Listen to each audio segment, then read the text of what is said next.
you all are in the midst of a winner. I won, I think it was week 3, the photo contest. That's right. Oh, You did. You did. congratulations. Yes, congratulations. And that is actually, I mailed your prize yesterday. That's actually an awesome place to start off today as a reminder that you can enter the weekly veggie photo contest and get entered to win a really awesome prize. We're giving out spiralizers to give you a fun new way to cut your fruits and vegetables so that you can try some new ways to add them into dishes. So week 4 drawing will happen tomorrow. So get your submissions. Well, I guess it'll happen on Monday. So get your submissions in today or tomorrow to be entered in that drawing. So thanks for reminding us, Wendy, and congratulations on your prize. All right, so thanks for coming, everybody. Today is week 4 of Vary Your Veggies challenge, which means that this is our last recipe demo. And after this, we will be concluding the challenge tomorrow. So make sure that you get all of your entries for your vegetable servings and colors logged by midnight tomorrow to make sure you can get the points for this challenge. We are also going to be doing a series of snack time recipe demos during our next challenge. So stay posted for those. This week is White Vegetables Week, which I'm really excited about. Has anybody either heard somebody say or said yourself, oh, I don't want to eat anything that's white because that's a clue that it's not good for me?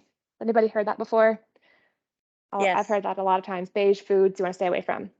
Well, that's just not true because there are so many white fruits and veggies that are really good for you. I think we can all agree that cauliflower has had its day in the sun, right? Cauliflower pizza, cauliflower tots, cauliflower this and that.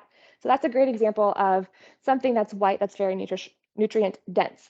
So another thing that I love about a lot of white fruits and vegetables is that they give us a lot of flavor and a lot of crunch. So today we're going to be making some pickled salad turnips, although I do have to apologize about this week's vegetable of the week. Our salad turnips, or our Hakurei turnips, have been playing a little bit hard to get. Apparently, they are only in season when it's a little bit cooler outside. So you can get them in early fall or in late spring. But I was not able to find Hakurei turnips at the store. So I am swapping them out for Daikon radishes, which actually is exciting because we can talk about Hakurei turnips and we can talk about Daikon radishes, which are both root vegetables that are used in Japanese cooking. They also both happen to grow in Vermont, so you can get fresh and local Hakurei turnips or Daikon radishes right here in Vermont, which is really exciting to bring some more variety and flavor experience to our cooking. So these are Daikon radishes. The grocery store said that these are baby Daikon radishes, which I think is probably true. Usually when I buy Daikon radishes, they're about as long as my forearm, like a baseball bat that you can swing around in the kitchen. But these are just little baby ones, which is very similar to salad turnips. So let's talk about these guys first. They are fairly mild, they are pretty sweet, and you can eat them either cooked or raw or pickled, which is what we're doing today. In comparison, the Hakurei turnips are going to be a little bit more squat, a little bit more round, maybe slightly bigger than a golf ball, very smooth. And those ones you don't have to peel. You can eat their skins. These ones I'm going to peel today. But in comparison, the Hakurei turnips are going to be a little bit sweeter, a little bit milder, and not a ton of flavor. So I know a lot of us think, wow, turnips are not my favorite vegetable. Maybe give us a thumbs up if you are a turnip lover. I know that you folks are few and far between, but salad turnips are a really exciting opportunity. Oh, there's 1, 2 thumbs up for turnip likers, 3 turnip likers on our group. All right, that's more than I expected. Hakurei turnips are very mild. They don't have that turnipy flavor. They're a little bit sweet, they're crunchy, and I think they're most comparable to a water chestnut. Has anybody on here tried a Hakurei turnip or a salad turnip before? Nope. Oh, Aditi says, oh no, that's not you. Jennifer's tried Hakurei turnips before. I just tried kohlrabi raw, Yeah. and I thought that was similar to a turnip. Oh, really? Yeah. I don't know if I've done much raw kohlrabi. I've had it cooked for sure. Another fun thing about Hakurei turnips is I didn't know how to pronounce them, so I looked it up before today, And I watched 6 YouTube videos and every single pronunciation was different. So it doesn't seem to be a big consensus on pronunciation. If anybody speaks Japanese and wants to correct me, please pipe up. All right, so we should probably get rocking and rolling on this recipe. So these are our Daikon radishes. This is a really quick recipe. You do have to kind of wait for them to chill down a little bit. But as far as putting it together, it's going to be very fast. So while I am peeling our little Daikon radish here, Sophie, do you want to take over and show us all where the recipe is? Of course I do. All right, so if you go into the portal and you log in, you'll land on this dashboard page. To find the recipe, all you have to do is go over here to More and Challenge Details. If your screen is wide enough, Challenge Details will actually pop up here right next to Challenges. And here is our beautiful pickled salad turnips recipe. And I can also click on this link down here to get a printable, in case that's interesting to anybody. Good. Thank you, Sophie. That's very helpful. All right, so I've just sliced both ends off of here, and I am going to peel these. If you're doing this with actual Hakurei turnips, you won't need to peel them. I guess you can if you want to. But the skins are pretty mild and sweet. So just scraping off our outside here. Do other people peel Daikon radishes when you use them? What's normal?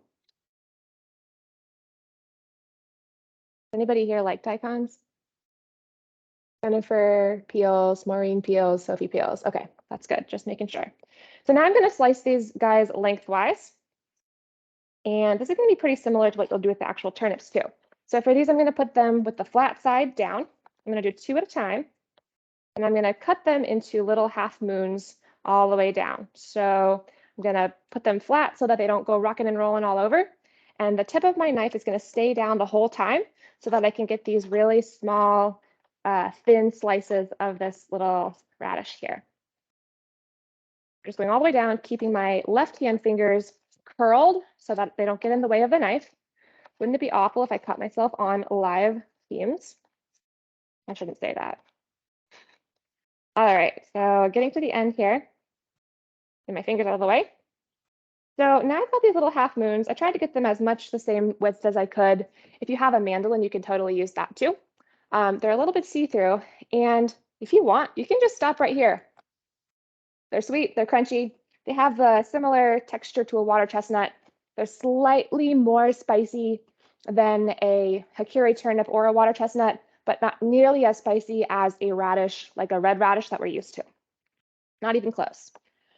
If you don't like the spiciness of radishes, a good way to kind of get that out of them is to cook them. So roasting them or grilling them even can bring out some of their natural sweetness.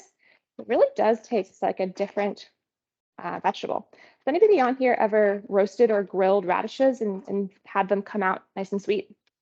Yeah, I've been roasting them. I really like them that way. That's awesome. Good. Yeah, it's like a totally different food. So these are all ready to go. So I'm going to put them in this colander here, and it's going to go over a bowl because these are going to weep. So when we weep things, what's happening is we are getting that salt into the cell walls, which is going to start to soften them up and break down those cell walls a little bit. And what's going to come out of those cells is the flavor. So this is another good thing you can do with tomatoes. If you are putting a little bit of salt on tomatoes, if you wait a little while, those cell walls are going to break down and release flavor. Same with cucumbers. That's why we put salt on vegetables. So we've got our bowl with our colander on top of it, and we are going to toss them around a little bit. And this is probably the longest step here. We're going to let these sit and weep for about 20 to 30 minutes. So we don't have all that time here. So I've already done some over here. This one has been going for probably like 30 minutes. And there's a little tiny bit of liquid in the bottom of the bowl, like half a teaspoon of liquid maybe. But these are really wet. All of that water is starting to weep out of these guys. For a lot of your vegetables that you do this on, when you weep it out, you're going to get some of the bitter components out also. Eggplant's a good example of that. If you put salt on eggplant and let it weep, all those bitter tannins are going to come out, and you'll be left with the nice sweet flesh. These ones aren't super bitter, so I'm not going to worry too much about drying them off. But a lot of times when you are weeping things, you want to rinse off all the salt at the end. Like eggplant, for these, we're making pickles, so we want them to be a little bit salty. So I'm not going to rinse them. I'm going to put a little bit of the liquid in, but not too much. So next I'm going to take my jar here, and I'm going to put these all in. It's not going to look very full because I'm doing this in halvesies, so you can see. But I have a whole bunch other over there that I'm going to add after they are done weeping. Okay. So now I'm going to look at the recipe to make sure I don't forget anything. Okay, so we've got, all right, so we've got our nice garnishes. So I'm going to start with our garnishes next, actually. So we're going to do, I'm going to use garlic, ginger, and sesame seeds. I've already lost my garlic. Ready to go. Okay, I have more. All right, so I'm going to take a garlic and I'm actually going to slice it thinly because for these pickles, we're not actually eating this garlic. We are just letting it infuse into our brine here. So this is a small clove. I've just sliced it thinly and I'm going to put in about, I don't know, 4 slices because it's a pretty small clove. You might do 3. Let's go in there with that. I'm going to put in, same for the ginger. So this is a kind of sad and dried up little nugget of ginger. And I'm going to slice it a little bit. You could peel it if you want to, but again, we're not eating this ginger. It's just going to go infusing in. So you don't need to worry about taking off the peel unless you don't wash it. I mean, you should wash it. Wash it so you can leave the peel on. Because ginger is kind of annoying to peel. All right, in it goes. Next is the black peppercorns. I'm going to use whole black peppercorns, about a half a teaspoon of them. Just opened up my pepper grinder to steal the corns from inside. Those are going to go in whole to give it a little bit of flavor. And last is sesame seeds. These ones you probably do want to eat some of them. I'm going to put in a teaspoon of sesame seeds. All right, so that is all of our dry stuff. So now we're going to add our brine. So usually when we make pickles, we mix up together our brine, which usually includes vinegar, sometimes water, salt, and sugar. A lot of times we will boil that on the stove and then pour the hot brine over our pickles. That's a pretty common way to make them. This is just going to be room temperature because these are easy. And also, our radishes have already weeped. So they're already softened up. They don't need to be softened by some hot liquid. Just a kind of way to speed it up a little bit. So it does call for sugar and salt in maybe higher proportions than we would think would be a good idea. But what I'll say is most of that sugar and salt is going to stay in this brine here. So even though we're putting a whole teaspoon of sugar in here, you're not really eating that sugar. It's going to go soaking into the vegetables, but you're not going to be drinking this brine. So it's not like you're going to be eating all of that sugar. So I'm putting the sugar in there. I'm going to swirl them up a little bit. And then the last bit of this brine is vinegar. We're using rice vinegar. This is a sort of Asian style of pickling. So let's see. I think we want to half a cup in here.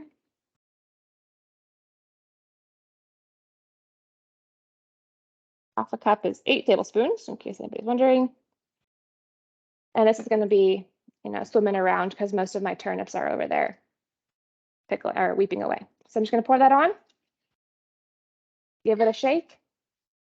And since these have already wept with salt, you really don't need to wait too long to eat them. For most pickles, you want to let them sit for either a couple of days or at least overnight. These ones have been sped up by that salting process. So these are pretty much ready. You might want to put them in the fridge to cool them down, just to make them nice cold garnish for your salads. But these are pretty much ready to go. I wish that you were all here to taste them because they are really fun. They're crunchy, punchy. Any thoughts or questions? What would you put these on if you were making them?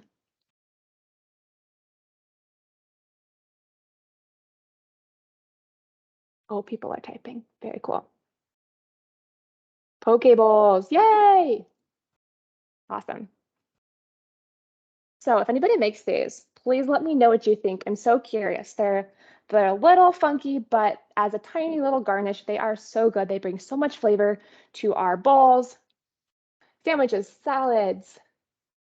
Very nice. How hard is it to find the turnips? It is not hard when they are in season. They are everywhere. So I bought a bunch of them maybe like a month ago, maybe 6 weeks ago from the farmer's market. If you go to the farmer's market and ask, you can find them. They often have them at the grocery store, but not all the time. I think it's kind of exciting to eat things that are only in season a little bit of the time because it becomes more of a treat. Although it is annoying when you want to try something and it's not in the grocery store.